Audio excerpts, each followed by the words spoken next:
sekarang ini memang normal betul korupsi itu namanya. Nah, jangan sampai ke MBG pula ya, sudah. Karena baru ketangkap kan. Ya kita tak membahas MBG-nya Pak. Jadi contoh itu Allah tampakkan gitu. Jadi unik Pak, unik. Saya jujur kadang-kadang berpikir mengapa Allah tampakkan itu tapi kok kita nggak ngambil pelajaran gitu. Orang kok masih berebut-rebut mau jadi pemimpin sementara mereka terjebak dalam narapidana, kezaliman. Tapi kok masih rebutan gitu.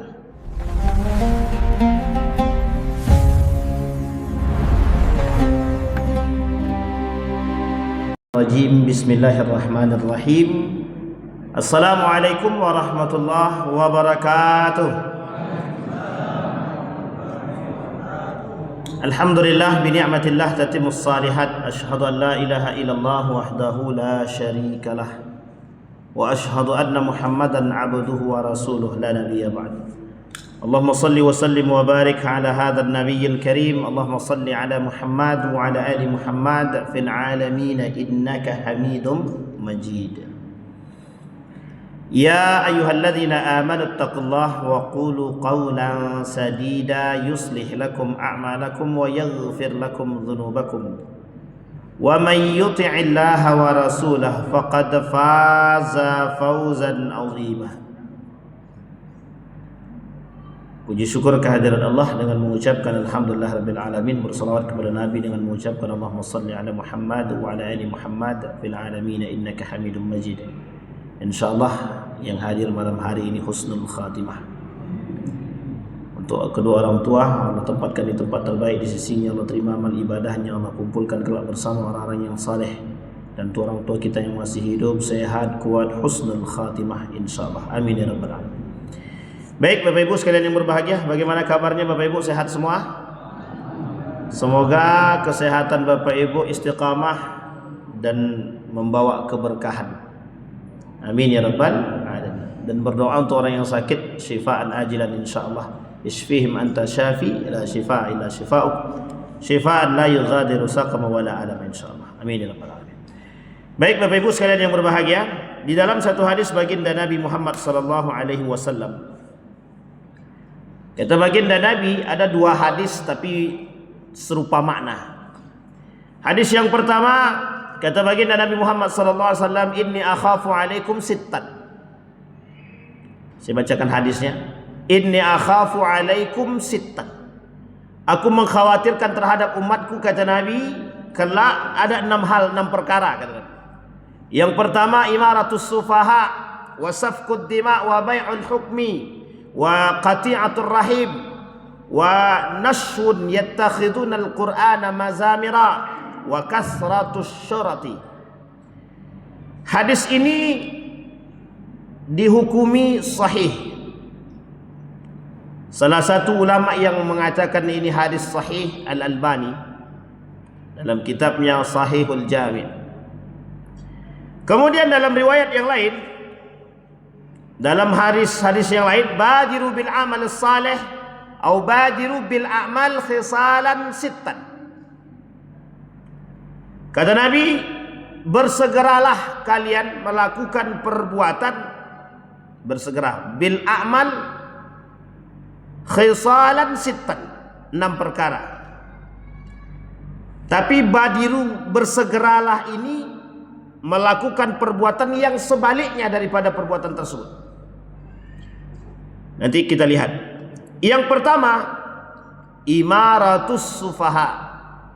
Maka tinggalkan perbuatan ini, lakukan perbuatan yang lebih baik. Yang kedua, wa kasratus syurati.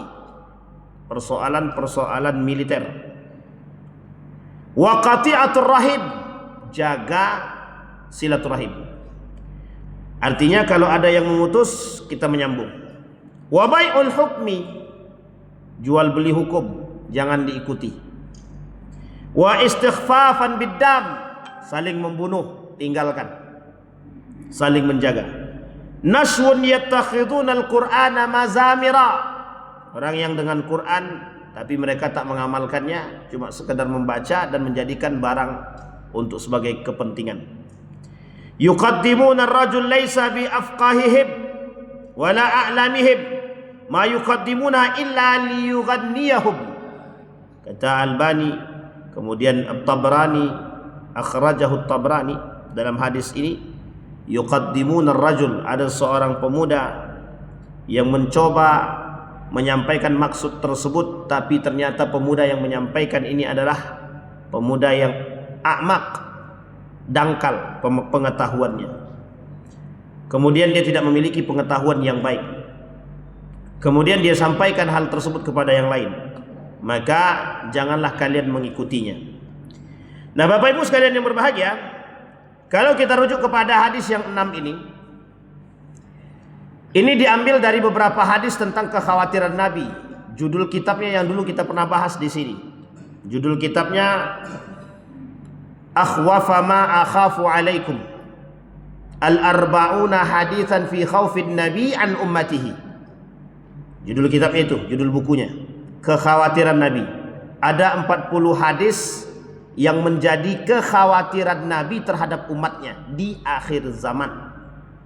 Kita mulai. Yang pertama, imaratus sufaha, pemimpin yang bodoh.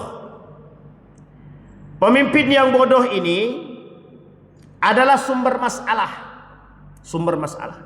Pertanyaannya adalah sufaha itu artinya apa? Bodoh, safih. Safihun artinya bodoh, juhal, jahil.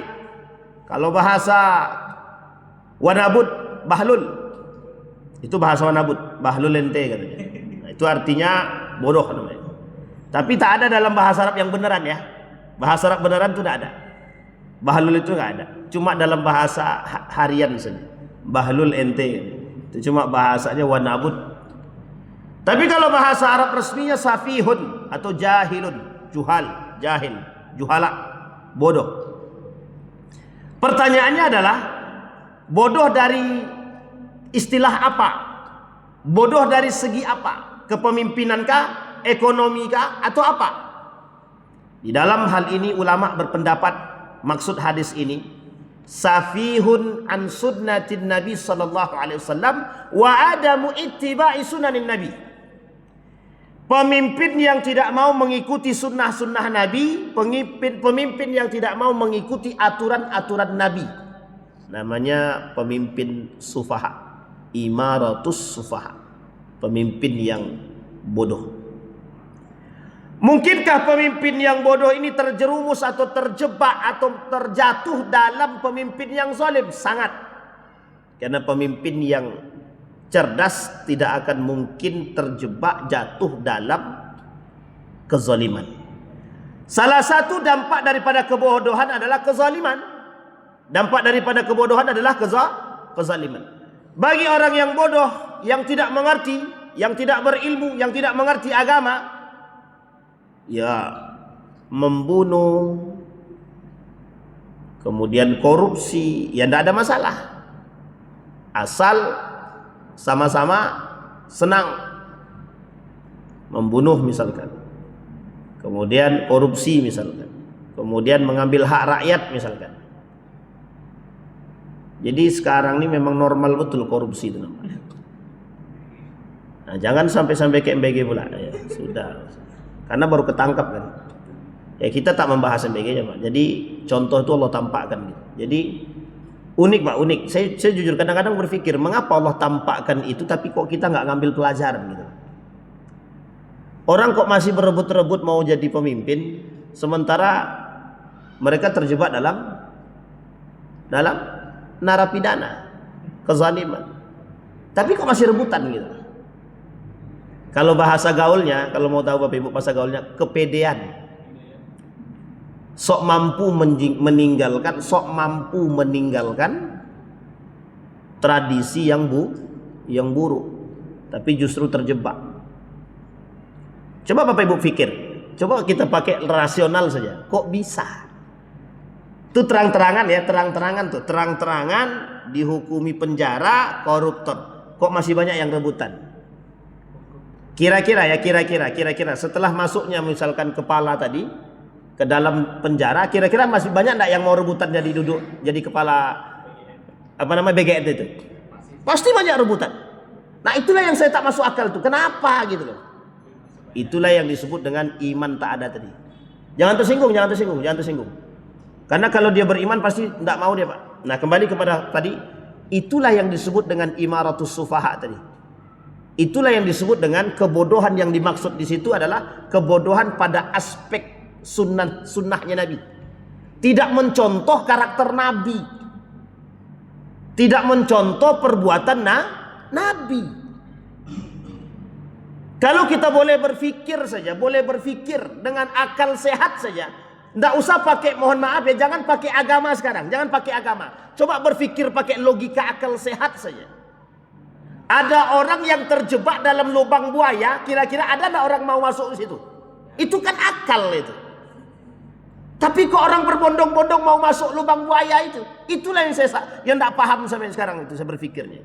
Makanya Nabi bilang, ada seorang pemuda menghidupkan api, dihidupkan api oleh pemuda tersebut. Itu binatang melata mendekati api. Anak pemuda tersebut ditariknya satu-satu. Jangan binatang melata, jangan dekat ke api itu. Ditarik satu-satu. Kata Nabi, permisalanku terhadap kalian sama seperti itu. Nabi bilang jangan ke neraka, jangan masuk lubang buaya, tapi semuanya pengen masuk. Pengen masuk semua. Nabi tarik satu-satu. Jangan, kata Nabi, jangan. Tapi masuk juga. Mau juga, begitulah bahasanya. Itu yang disebut dengan cerdas, itu tak pada tempatnya. Itu kalau bahasa halus, Pak. Kalau bahasa kasarnya ya itu tadi. Bahasa ini tadi kita pakai bodoh, Pak. Itu bahasa kasarnya begitu. Itu dalam bahasa Nabi, bukan bahasa saya. Imaratus sufaha. Maka kecerdasan itu penting. Cerdas itu penting, Pak. Tapi cerdas dengan iman. Cerdas dengan iman. Bukan cerdas tanpa iman. Seolah-olah mata ini buta, tak nampak. Kalau cuma mata yang buta, masih ada kemungkinan keselamatan. Tapi kalau yang buta ini hati, qaswatul qalbi, hati yang buta, hati yang rusak, tak nampak, Pak. Mana tai ayam, mana coklat sama, Pak. Nah, sekarang saya kasih tahu Bapak Ibu. Ada istilah orang zaman dulu, kalau dia jatuh cinta itu tai ayam merasa coklat, kata dia. Sekarang saya tanya, coba saya ajak Bapak Ibu berpikir, kalau ada yang bilang begini, kira-kira mohon maaf, itu cerdas atau bodoh? Tapi mengapa orang yang jatuh cinta seperti itu? Karena sudah dibutakan oleh hawa nafsu. Bapak Ibu, nafsu yang tinggi itu hanya bisa diobati dengan kekuatan iman. Iman yang lemah atau ingin cara menguatkan iman, ada satu yang paling ampuh untuk memperkuat iman itu: memaksakan diri melakukan amal soleh. Memaksakan. Kita ambil contoh. Ya, kita ambil contoh. Bapak Ibu tidak koruptor. Tapi kawan-kawan Bapak Ibu ngajak korupsi barang. Ngajak korupsi. Kira-kira Ibu bermain dengan siapa? Berlawanan dengan siapa ketika itu? Ada berapa musuh Ibu ketika itu? Bapak Ibu, berapa musuhnya? Satu, kawan sendiri. Yang kedua, setan. Yang ketiga, diri kita sendiri. Ibu kuat-kuatan. Kalau tidak kuat, kalau tidak dipaksakan, selesai, Pak. Sekarang saya tanya, Ibu. Ini ada perkumpulan ibu-ibu suka gibah. Ini ada ibu yang tak suka gibah. Cuma kalau dia tak gabung, tak dapat kawan.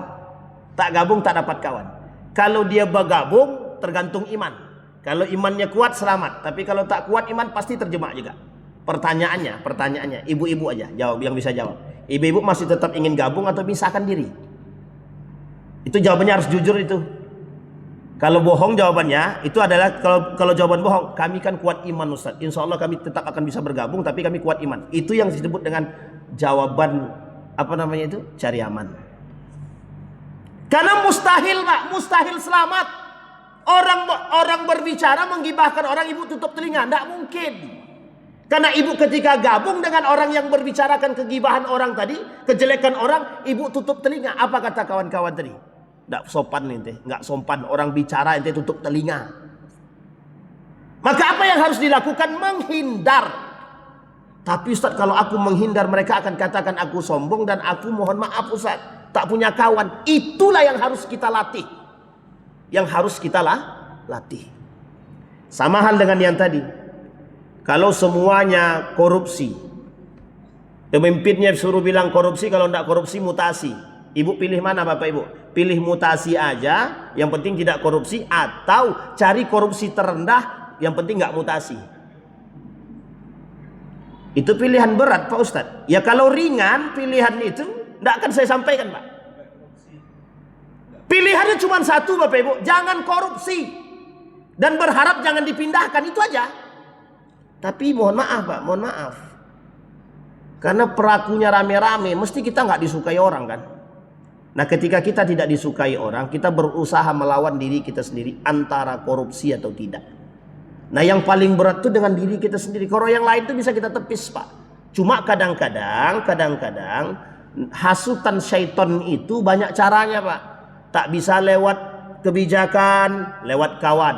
Tak bisa lewat kawan, lewat diri sendiri. Tak bisa dengan tiga ini. Ada yang paling ampuh untuk mengorek-ngorek itu Pak, yang menghasut itu. Lewat istri. Kata istri, bang, sekali ini aja bang korupsi tak apalah, yang penting abang jangan dimutasi dulu. Suami tadi nggak apa-apa mutasi, yang penting aku tidak korupsi. Tapi karena istri, bang, pikirkan bang, anak kita sekolah, kalau abang pindah bagaimana? Mau tak mau ganggu, terganggu juga. Kata suami, oke lah, biarlah aku kali ini korupsi, tapi cukup kali ini aja ya.